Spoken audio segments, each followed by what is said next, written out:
Hello students, मैं अंजलि पयाल स्वागत करती हूँ आपका आईसीटी वर्चुअल क्लासरूम देहरादून से। कैसे हैं आप सब लोग? उम्मीद करती हूँ आप सब लोग अच्छे होंगे और अपनी लाइफ में बहुत बेहतर कुछ कर रहे होंगे। आज हम बात कर रहे हैं क्लास 12th की केमिस्ट्री की, और जैसा कि आप लोग जानते हैं चैप्टर 1 हमारा चल रहा है सोल्यूशन, जिसमें हम विलियन की बात कर रहे थे। बहुत सारे टॉपिक्स आप लोगों ने पढ़ लिए हैं। क्योंकि 12th क्लास के स्टूडेंट्स हैं आप लोग, उत्तराखंड बोर्ड से भी कुछ बच्चे होंगे। अभी आपने देखा होगा कुछ दिन पहले उत्तराखंड बोर्ड का रिजल्ट आया था, तो कुछ इस तरह से रिजल्ट रहा। कुछ बच्चों ने यहाँ पर टॉप किया है, जैसे 488 मार्क्स आपके अल्मोड़ा से पीयूष के आए हैं, हल्द्वानी की कंचन के भी इतने आए हैं। 485 पे आपके अंशुल नेगी हैं जिनको दूसरा स्थान प्राप्त हुआ, और 480 नंबर पाने वाले हरिश्चंद्र बिजलवान तीसरे स्थान पर रहे हैं। ठीक है ना? तो आप सभी को भी मेहनत करनी है, क्योंकि इस साल आप लोगों का भी बोर्ड है, तो ऐसे ही अच्छे मार्क्स से पास होना जितना भी समय मिलता है। क्योंकि सभी जितने भी टॉपर्स निकले हैं, चाहे वो 10th के हों या 12th के हों या किसी अन्य बोर्ड से भी रहे हों, तो सबका एक ही था कि जितना भी समय मिलता था, जहाँ से भी हमें सब्जेक्ट की नॉलेज मिल रही थी, हम गेन कर रहे थे, हम अपने समय को बर्बाद नहीं कर रहे थे। ठीक है ना? जैसे अभी आप लोग क्लास में बैठे हैं, तो जितना पढ़ाया जाता है उसको अटेंटिव होकर के पढ़िए। ठीक है? ध्यान से पढ़िए, समझिए उसको, तो उस समय का सदुपयोग कीजिए। बेसिकली सभी जितने भी टॉपर्स हैं, जिन बच्चों के अच्छे मार्क्स आए हैं, जिनका अच्छा रिजल्ट रहा है, सभी बच्चों ने यही कहा है कि हमने बहुत अच्छे से मेहनत की है और हमने अपने समय का सदुपयोग किया है। ठीक है ना? चलिए, तो हमारा सॉल्यूशन चैप्टर यहाँ पर चल रहा था, जिसमें हमने लास्ट सेशन में राउल्ट के नियम पर यहाँ पर बात की थी। और राउल्ट के नियम में हमारे पास जब अनादर्श विलयन के बारे में हम पढ़ रहे थे, तो वहां पर अनादर्श विलयन में आपने बोला एक धनात्मक विचलन प्रदर्शित कर रहे हैं, एक ऋणात्मक विचलन प्रदर्शित कर रहे हैं, और उसमें आपने क्या देखा? धनात्मक और ऋणात्मक विचलन प्रदर्शित करने के समय हमने एक वर्ड स्थिर क्वाथी के बारे में बात की कि स्थिर क्वाथी क्या होते हैं। जब विलय और विलायक मिल करके विलयन बना रहे हैं, तो क्वथनांक किस प्रकार से बदल रहा है। ठीक है? तो आपने बोला कि स्थिर क्वाथी ऐसे विलयन है जहां पर अवयवों का जो क्वथनांक है वो स्थिर है, यानी कि वो एक ही तापमान पर उबल रहे हैं, तो उनको स्थिर क्वाथी कहा जाता है। इसके अतिरिक्त संगठन क्योंकि समान है, और वहां पर उनको प्रभाजी आसन है, फ्रैक्शनल डिस्टिलेशन जिसे कहा जाता है, उसके द्वारा अलग नहीं किया जा सकता। ठीक है ना? तो स्थिर क्वाथी को देखने के बाद हमने बोला स्थिर क्वाथी दो तरह से आएंगे, एक अधिकतम स्थिर क्वाथी होते हैं और एक न्यूनतम स्थिर क्वाथी होते हैं। ठीक है ना? तो उनको आज के सेशन में हम लोग बात करेंगे कि अधिकतम स्थिर क्वाथी क्या है और न्यूनतम आपका स्थिर क्वाथी क्या है। चलिए, तो यहाँ पर एक एग्जाम्पल से हम लोग समझने का प्रयास करेंगे। न्यूनतम स्थिर क्वाथी या न्यून स्थिर क्वाथी भी इनको कहा जाता है। ठीक है? ये कौन से विलयन? चलिए एग्जाम्पल लेंगे यहाँ पर।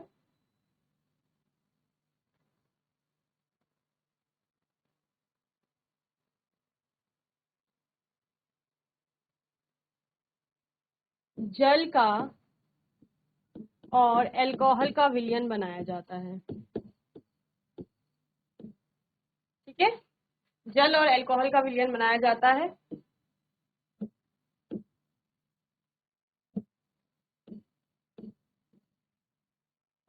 5% जल है और 95% आपका एल्कोहल है। ठीक है? इसको मिला करके विलयन बन रहा है। जल का आपको पता है जो बॉइलिंग पॉइंट है, यानी कि क्वथनांक है, वो कितना होता है? 100 डिग्री सेल्सियस। ठीक है? कितना होता है? 100 डिग्री सेंटीग्रेड होता है यहाँ पर। और जो आपका यहाँ पर एल्कोहल यूज किया जा रहा है, उस एल्कोहल का होता है 78.5।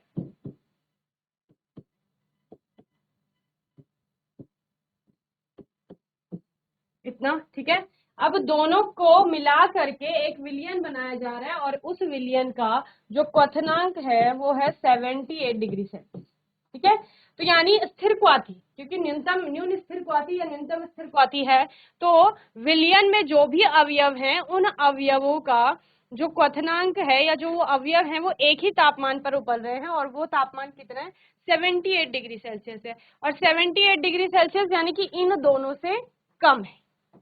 ठीक है? तो इसी को क्या कहा जाता है? न्यूनतम स्थिर क्वाथी कहा जाता है। कि तापमान तो एक ही है जिस पर अवयव उबल रहे हैं, लेकिन वो तापमान कैसा है? अवयवों के क्वथनांक से कम है। समझ रहे हैं ना?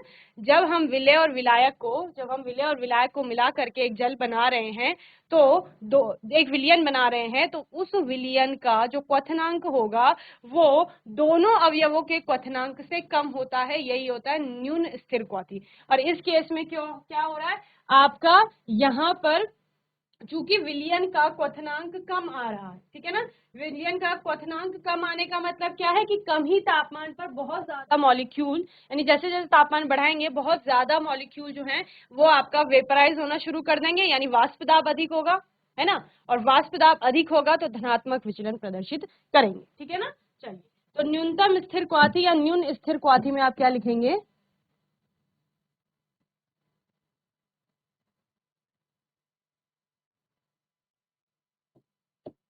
ऐसे स्थिर क्वाथी जिनका ऐसे स्थिर क्वाथी विलयन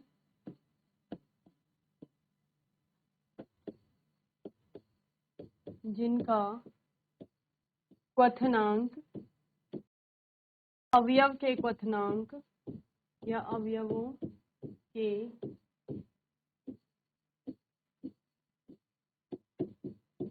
क्वथनांक से कम होता है,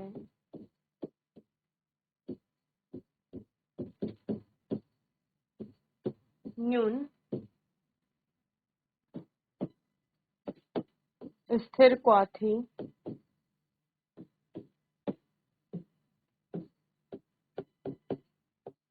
कहलाते हैं। और एग्जाम्पल आपने देख लिया है, क्या है आपका? जल का और अल्कोहल का, ठीक है ना? अब एक पॉइंट लिखेंगे,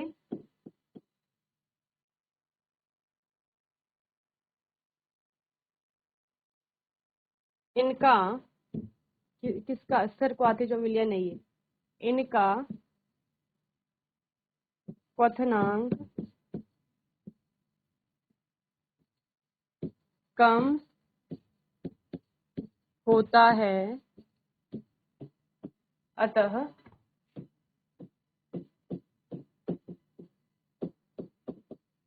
वाष्प दाब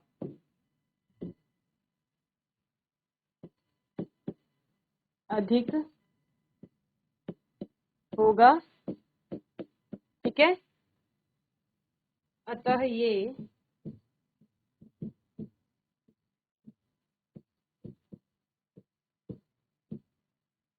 राउल्ट के नियम से कैसा विचलन? धनात्मक।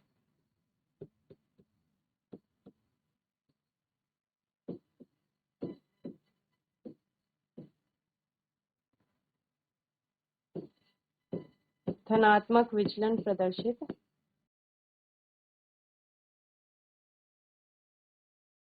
करते हैं, ठीक है?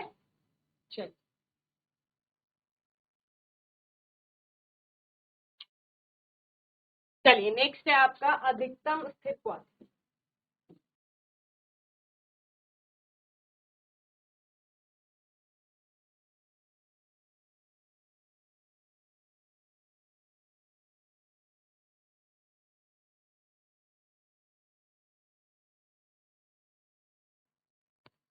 अब अधिकतम स्थिर क्वाथी में क्या होगा? जैसे आपने न्यूनतम स्थिर क्वाथी में पढ़ा, ठीक उसके विपरीत न्यून स्थिर क्वाथी या न्यूनतम स्थिर क्वाथी में आपने क्या बोला? ऐसे स्थिर क्वाथी विलयन है जिनका क्वथनांक अवयवों के क्वथनांक से कम होता है, तो उनको क्या कहा जा रहा है? न्यून स्थिर क्वाथी। यानी आपके पास अवयव थे दो, एक का 100 डिग्री सेल्सियस था, दूसरा का 78.5 डिग्री सेल्सियस था।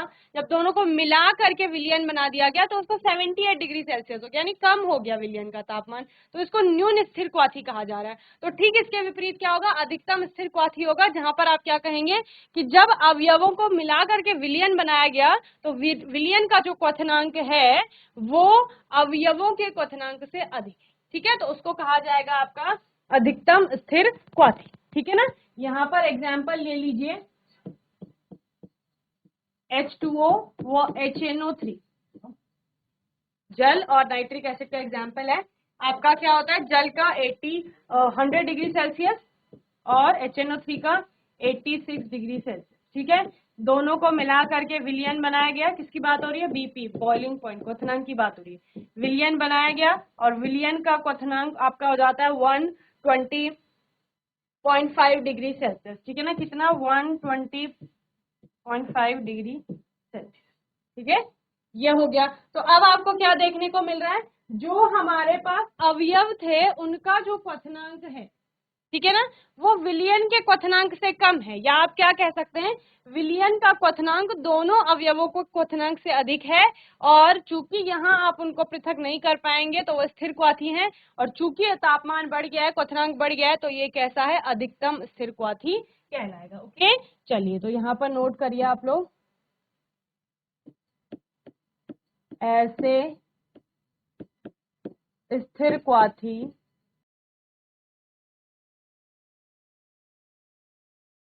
विलियन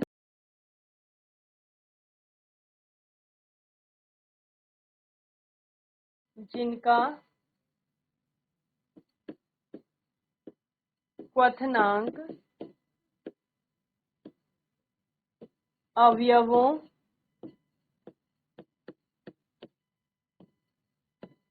के क्वथनांक से अधिक होता है,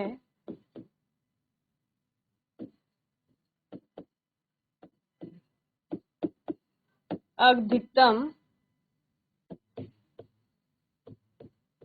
स्थिर क्वाथी विलियन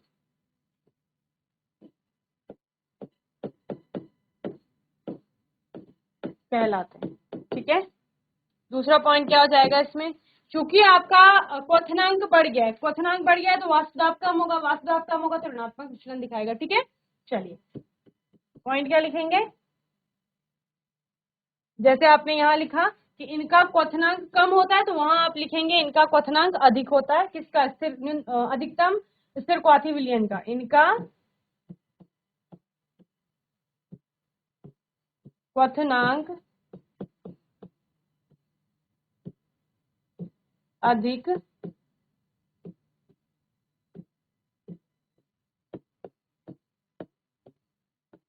होता है, अतः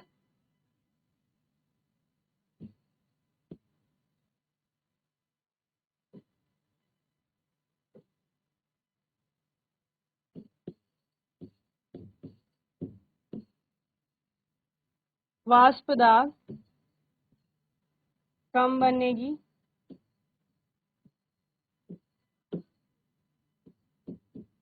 ये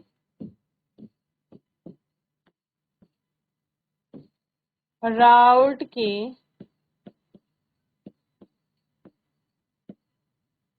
नियम से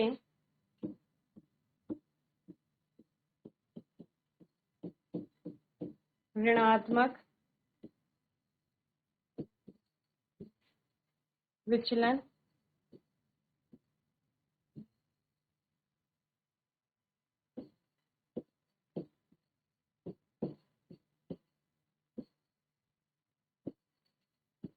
प्रदर्शित करते हैं।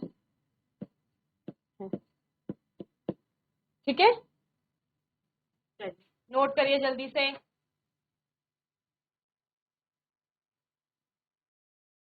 चलिए अभी बात करते हैं, ये आपका हो गया है यहाँ पर राउल्ट का नियम, और राउल्ट के नियम के बाद हम बात करते हैं यहाँ पर अपने जो हमने कॉलिगेटिव प्रॉपर्टीज स्टार्ट किया था, उन कॉलिगेटिव प्रॉपर्टीज पर बात करते हैं। अणु संख्य गुण जिन्हें कहा जा रहा था, और अणु संख्य गुण जैसे नाम से ही समझ आ रहे हैं, अणुओं की संख्या पर आधारित है। ठीक है ना, यानी ये प्रकृति पर आधारित नहीं है, बल्कि किस पर आधारित है? आपके संख्या पर। कोई भी प्रकार का हो सकता है। अभी आप बात किसकी कर रहे थे? अभी तक आप वाष्पशील, हम कॉलिगेटिव प्रॉपर्टीज पर बात कर रहे हैं। कॉलिगेटिव प्रॉपर्टीज अणु संख्या गुण जिनको कहा जा रहा था, यानी कि अणुओं की संख्या पर आधारित गुण। ठीक है, अभी तक हमने बात की कि द्रवों की द्रव में विलेयता हम देख रहे थे, दोनों वाष्पशील द्रव ले रहे थे। अणु संख्या गुण में हम बात करते हैं कि किसी वाष्पशील द्रव विलायक में अवाष्पशील ठोस विलेय को मिला दिया जाता है। क्या बोला मैंने? देखिए, ऑब्वियस सी बात है, एक विलायक होगा और दूसरा आपका क्या होगा? विलेय होगा। ये दोनों मिलकर के ही क्या बना रहे हैं? विलयन बना रहे हैं आपका। विलायक मैं कह रही हूं क्या है? द्रव है और कैसा है? वाष्पशील है। वाष्पशील समझ रहे हैं ना? वॉलेटाइल जिसको कहा जाता है, यानी कि जो वेपर फेज में कन्वर्ट हो रहा है। जैसे जल की बात कर रहे हैं तो जल को गर्म करेंगे, तापमान बढ़ाएंगे या ऐसे भी छोड़ देंगे तो कुछ समय के बाद वाष्पीकृत हो जाता है जल। ठीक है, अभी विलेय की बात करेंगे। विलेय ठोस है आपका और साथ ही कैसा है? यहाँ पर अवाष्पशील है। ठीक है, यानी कि कोई ऐसा पदार्थ जो वाष्पीकृत नहीं हो रहा है, अपनी वेपर फेज में कन्वर्ट नहीं हो रहा है और ऊपर से वो ठोस अवस्था में है, तो उसको इस वाष्पशील द्रव में मिलाया गया है, तो अब क्या होगा? ठीक है ना? वहीं पर हम कॉलिगेटिव प्रॉपर्टीज की बात करते हैं, अणु संख्या गुणों की बात करते हैं, जो कि किस पर निर्भर है? आपका वहां पर अणुओं की संख्या पर निर्भर है और किसके? सोल्यूट पार्टिकल्स के, यानी विलेय के कणों की जो संख्या है उस पर ये निर्भर है, ना कि उसकी प्रकृति पर। यानी नेचर कुछ भी है उसका, उस पर डिपेंड नहीं कर रहा है, बल्कि किस पे निर्भर कर रहा है? कि संख्या कितनी है उनकी। ठीक है, मात्रा कितनी है। 4 प्रकार के मैंने आपको बताए थे। Relative lowering in vapour pressure, यानी कि विलायक अकेला था और उसमें जब विलेय डाल दिया गया तो क्या वाष्प दाब में कमी आती है विलयन के? ये हमें यहाँ पर सिद्ध करना है। एलिवेशन ऑफ बॉइलिंग पॉइंट, जब भी हमने विलेय विलायक में मिलाया तो क्या क्वथनांक बढ़ जाता है विलयन का? यानी विलायक का पहले कुछ क्वथनांक था, उसके बाद जब उसमें विलेय को मिला दिया गया तब क्वथनांक कितना है? क्या वो क्वथनांक बढ़ गया? तो उसको सिद्ध करना है। डिप्रेशन इन फ्रीजिंग पॉइंट, हिमांक में अवनमन होता है, यानी कि फ्रीजिंग पॉइंट भी आपका कम हो जाता है। और ऑस्मोटिक प्रेशर, यानी परासरण दाब पर क्या प्रभाव पड़ रहा है? या परासरण दाब को उस टर्म्स में आप समझेंगे। ठीक है, तो यही 4 कॉलिगेटिव प्रॉपर्टीज है, इनसे ही आपका न्यूमेरिकल भी बनता है और इनको आपने अच्छे से पढ़ना है। ठीक है ना? तो अणु संख्या गुण धर्म, जैसे मैंने क्या बोला, अणुओं की संख्या पर आधारित गुण धर्म है, ना कि उनकी प्रकृति पर। तो विलयन में उपस्थित वह गुण जो विलेय पदार्थ के मोलों की संख्या, अणुओं की संख्या, मोलों की संख्या, यानी बेसिकली मात्रा की बात की जा रही है। ठीक है, उन्हें अणुसंख्य गुण कहते हैं और इसमें विलयन के गुण विलेय के मोलों की संख्या पर निर्भर करते हैं, उसकी प्रकृति पर निर्भर नहीं करते हैं। ओके, कौन कौन से हैं? वाष्प दाब में आपेक्षिक अवनमन हो रहा है, क्वथनांक में उन्नयन हो रहा है, हिमांक में भी अवनमन हो रहा है और परासरण दाब। ठीक है, ये 4 आपके मुख्य अणुसंख्य गुण हैं या 4 प्रकार के हैं। 4 भागों में इनको बांटा गया है और इन्हीं पर हम लोग बात करेंगे। ओके,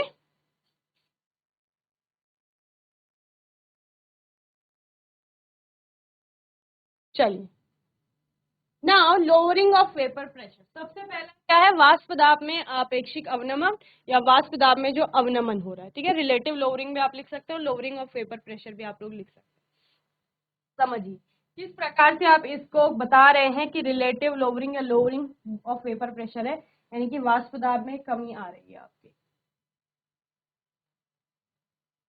यहाँ पर देखिए, ये क्या है? प्योर सॉल्वेंट है। प्योर सॉल्वेंट यानी शुद्ध विलायक। शुद्ध विलायक के केस में क्या होता है आपका? ये सारे जो मॉलिक्यूल हैं ये शुद्ध विलायक के ही हैं, है ना? यानी कि आपने एक ग्लास में, सपोज ये कोई ग्लास है या बीकर है, इसमें आपने पानी ले लिया, तो आपने पढ़ा था वाष्पीकरण की क्रिया सतह से हो रही है, इस वाले पार्ट से हो रही है वाष्पीकरण, है ना? ये वाले सतह का क्षेत्रफल जिसे आप कहते हैं, या सरफेस एरिया जिसे बोल रहे हो, सरफेस वाला पार्ट जिसे आप बोल रहे हो, सतह जिसे कह रहे हैं, उस सतह से क्या हो रहा है? वाष्पीकरण हो रहा है। इसमें किसके मॉलिक्यूल हैं? सारे जल के ही मॉलिक्यूल है। क्यों? क्योंकि वो अकेला है यहाँ पर, तो सारे कण उसी के, या सारे अणु उसी के। ठीक है, तब आपका एक वाष्प दाब बन रहा है। उसके बाद आपने क्या कहा कि हमने उसमें कोई सोल्यूट ऐड कर दिया है। ठीक है, तो जब सोल्यूट ऐड किया जाता है तो अब क्या हो रहा है? अब आपका जो ये सतह है, इस सतह पर पहले तो जल के अणु थे, अब जल के अतिरिक्त जो ये आपके ऑरेंज कलर के दिख रहे हैं, ये किसके आ गए हैं? ये सोल्यूट यानी कि जल, यानी कि विलायक। ये विलायक था आपका, यहाँ सारे विलायक के पार्टिकल से, विलायक के मॉलिक्यूल से, कुछ भी आप बोल सकते हो, यानी कि सॉल्वेंट। ओके, और अभी यहाँ पर सॉल्वेंट के साथ साथ सोल्यूट यानी कि विलेय के कण भी आ गए हैं। ठीक है, और ये क्या है, ये सॉल्वेंट यानी कि विलायक। ठीक है, तो अब पहले देखिए, पहले इतने सारे मॉलिक्यूल जो थे वो एक साथ वेपराइज हो रहे थे, वाष्पीकृत हो रहे थे, यानी इतने मॉलिक्यूल अपनी गैसीय अवस्था में जा रहे हैं, वाष्प में परिवर्तित हो रहे हैं। तो जितने ज्यादा मॉलिक्यूल वाष्प में परिवर्तित होंगे उतना ज्यादा वाष्प दाब बनेगा। इस वाले केस में सतह पर आपके जो सोल्यूट के पार्टिकल हैं वो भी आ गए हैं और सॉल्वेंट के पार्टिकल्स हो गए हैं कम। इससे पहले आपने क्या पढ़ा, आपने बोला कि हमारे पास जो विलायक है वो तो कैसा है, वाष्पशील है, वॉलेटाइल है। ठीक है, लेकिन जो विलेय है हमारे पास वो कैसा है, वो अवाष्पशील है, यानी कि वो तो वेपराइज होगा ही नहीं। समझ रहे हो, यानी कि वो तो अपनी वाष्प में बदलेगा ही नहीं। तो अब टेम्परेचर बढ़ाए जा रहे हैं, वो वाष्प में परिवर्तित नहीं हो रहा है। ठीक है ना, वाष्प में कौन परिवर्तित हो रहा है, जो विलायक के कण है, और विलायक के कण सतह पर है कम। तो कम कण आपका अब वाष्प में परिवर्तित होंगे तो आपका वाष्प दाब भी क्या बनेगा, कम बनेगा। तो इसी को कहा जा रहा है वाष्प दाब का अवनमन जो हो रहा है, लोअरिंग ऑफ वेपर प्रेशर। ठीक है ना, वो किस कारण हुआ, जब किसी वाष्पशील द्रव विलायक में किसी अवाष्पशील ठोस विलेय को मिलाया जा रहा है। तो उससे क्या हो रहा है, आपका सतह के जो ये सतह वाला पार्ट है आपका ऊपर सरफेस वाला, वहां पर जो विलायक के अतिरिक्त विलेय के कण भी चूंकि आ गए हैं तो अब वाष्प का दाब कम हो गया। समझ रहे हैं, तो यही है आपका लोअरिंग ऑफ वेपर प्रेशर। ठीक है, in a pure solvent the entire surface is occupied by the molecule of the solvent. जब आप प्योर सॉल्वेंट की बात कर रहे हैं, शुद्ध विलायक की बात कर रहे हैं, तो उस शुद्ध विलायक सरफेस का जो भी पार्ट है, सतह का जो भी भाग है, वो पूरा सिर्फ विलायक के कणों के द्वारा घेरा गया था। ठीक है ना, अभी क्या हो गया, if a non volatile solute is added to the solvent, the surface now has both solute and solvent molecules. Okay, जब हमने क्या किया, कोई अवाष्पशील विलेय को इस शुद्ध विलायक में मिला दिया है, तो अभी शुद्ध विलायक आपका शुद्ध नहीं रहेगा। क्यों, क्योंकि उसमें आपका अवाष्पशील ठोस आ गया है, विलेय आ गया एक और, तो अब वो विलयन बन चुका है। ठीक है ना, तो वहां पर अब सतह पर सारे जो मॉलिक्यूल्स हैं वो विलायक के नहीं है, कुछ किसके हैं, विलेय के भी हैं। अब इससे क्या होगा आपका, thereby fraction of the surface covered by solvent molecules get reduced. क्या कहा गया, यहाँ पर जो प्योर सॉल्वेंट में जितने मॉलिक्यूल्स है सरफेस पे वो सारे वाटर के थे। अभी क्योंकि उसमें आपने विलेय को मिला दिया है तो सरफेस में जो मॉलिक्यूल हैं सॉल्वेंट के वो कम हो जाएंगे। ठीक है ना, पहले की तुलना में। ये आपको देखने में भी लग रहा होगा, है ना, यहाँ पर इतने ज्यादा मॉलिक्यूल थे विलायक के, यहाँ पर कम हो गए हैं। कम क्यों हुए, क्योंकि आपने विलेय इसमें ऐड किया है। अभी since the vapor pressure of the solution is solely due to the solvent alone at the same temperature, the vapor pressure of the solution is found to be lower than that of the pure solvent। यानी इससे क्या समझ में आता है कि शुद्ध विलायक में सारा जो वेपर प्रेशर था वो विलायक का ही था, है ना, तो वहां पर बहुत ज्यादा वाष्प बन रही थी, तो वाष्प दाब अधिक है। अब चूंकि यहाँ पर विलायक के अतिरिक्त विलेय भी है, लेकिन वाष्प दाब में कंट्रीब्यूशन किसका है, सिर्फ विलायक का है, क्योंकि वही वाष्प में परिवर्तित हो रहा है ना भाई, वो तो अवाष्पशील है, वो तो वेपर फेज में जा ही नहीं रहा है।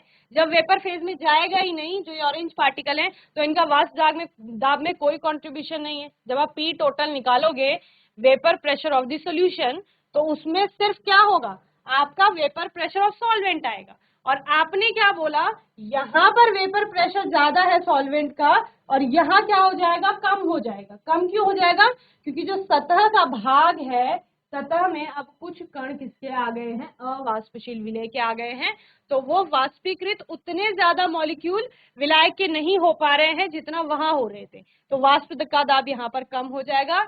यानी लास्ट आप क्या, एट लास्ट आपका क्या होगा, विलयन का जो वाष्प दाब है, इससे क्या निकल कर आता है, विलयन का जो वाष्प दाब है वो शुद्ध विलायक के वाष्प दाब से कम होगा, और यही क्या है, लोअरिंग ऑफ वेपर प्रेशर। ठीक है ना। इफ इसको आप लोग समझेंगे अभी पूरा, तो जब कोई अवाष्पशील पदार्थ को किसी विलायक में मिलाया जाता है तो विलयन के वाष्प दाब में कमी उत्पन्न हो जाती है, जिसे वाष्प दाब का अवनमन कहते हैं। ठीक है ना।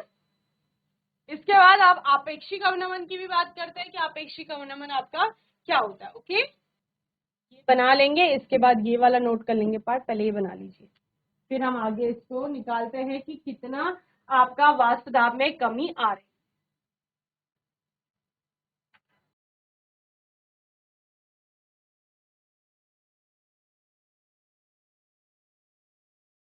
चलिए, तो लो प्रेशर हमने आज के सेशन में स्टार्ट किया। आने वाले सेशन में आगे से हम लोग सिद्ध करेंगे कि कैसे आपका लोअरिंग वेपर प्रेशर किस तरह से हो रहा है और फॉर्मूला क्या बनेगा, किस पर निर्भर कर रहा है। ठीक है ना। इसको पढ़ के आएंगे आप लोग होमवर्क में एक बार, फिर हम आगे आने वाले सेशन में से आगे पढ़ेंगे। और तब तक के लिए ICT वर्चुअल क्लासरूम से जुड़ने के लिए